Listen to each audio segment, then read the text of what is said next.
السلام علیکم محترمین، الله تعالی مو جوړ او روغ او آباد لره. دوستانو له یو نوې وظیفې سره چې صلات کن فیکون د ستاسو په خدمت کې حاضر یم.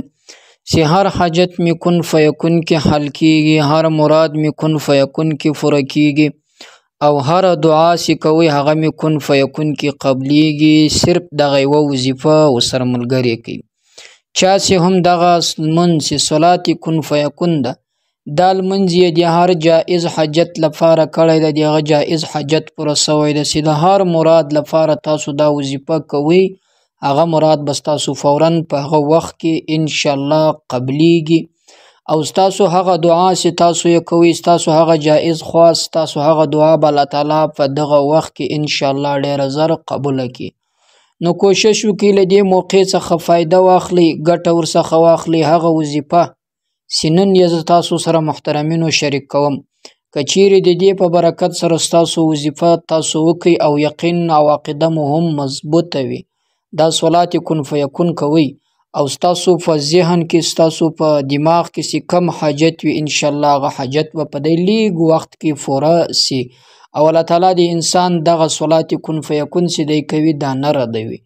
صلات کن فیکون معنا دا چې هر کار کن فیکون کې الله تعالی کن فیکون کې فیصله کوي چې ستا دعا به کن فیکون، یعنې په هغه ساعت کې کن فیکون. دا معنا چې په هغه ساعت کې ډېر زر به قبوله سي، حاجت به دې په هغه ساعت کې ډېر زر پوره سي. کله دغه یوې وظیفې څخه ګټه واخلي، کله د یوې وظیفې څخه نفع واخلي.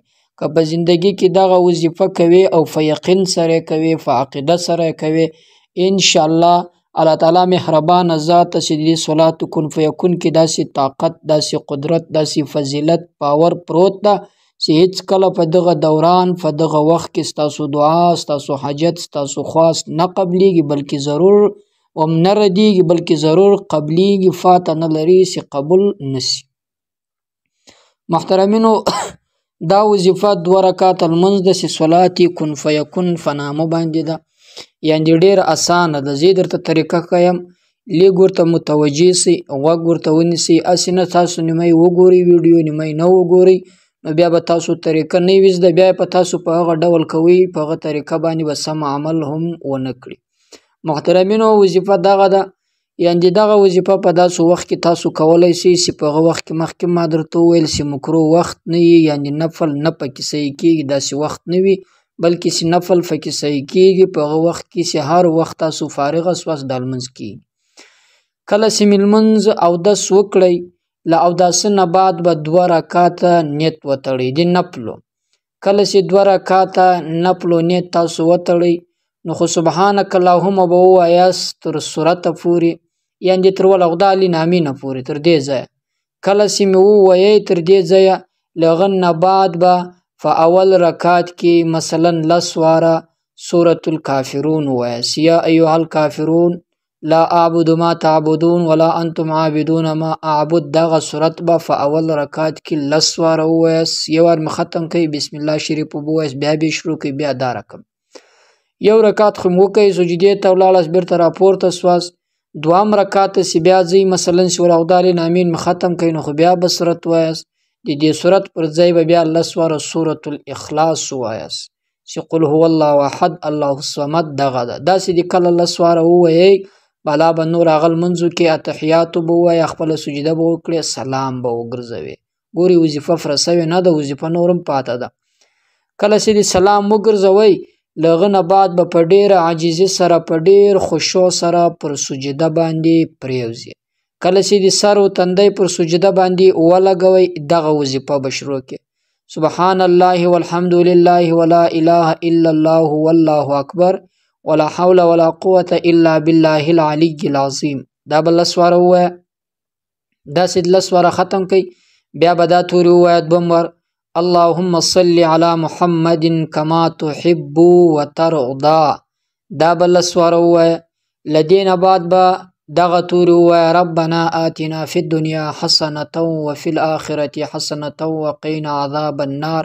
دا به 10 واره ووایه. له دې نه بعد په دغه سجده کې به یا ارحم الراحمین 10 واره ووایه.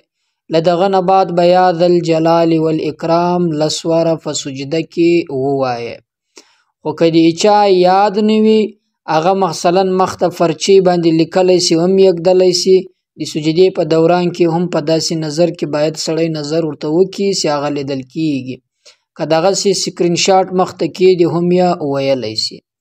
له هغه نه بعد کله چې دا د سجدې په حالت کې وویل، له هغه نه بعد له سجدې به راپورته سي په ډېر عاجزي، په ډېر خشوع سره به الله تعالی ته لاس پورته کړي، د خپل حاجت، د خپلې محتاجي هغه خواست به جن وکړي، هغه دعا به وکړي. دغه عمل چې ته وکړې انشاءالله الله تعالی مهربانه داسې ډېر زر به دې دا مراد پوره سي او ډېر زر به دې حاجت پوره سي او ډېر زر به دې دعا قبوله سي او ډېر زر به په هغه خپل مراد کې، په خپل مقصد کې کامیاب سي د دې وظیفې په برکت سره. محترمینو، ډېره اسانه وظیفه وه. دا وظیفه کوشش وکړئ په کور کې وکړئ، په مسجد کې نه، په کور کې دا وظیفه وکړئ. انشاءالله دا وظیفه به ډېره زر تاثیر وکړي. محترمینو، خدای دې وکړي چې دا وظیفه تاسو وکړئ، عمل ورباندې وکړئ او دا وظیفه مې خوښه سوې وي. پر الله تعالی مو سپارم تر بلې وظیفې پورې. د خدای په امان. السلام علیکم ورحمة الله.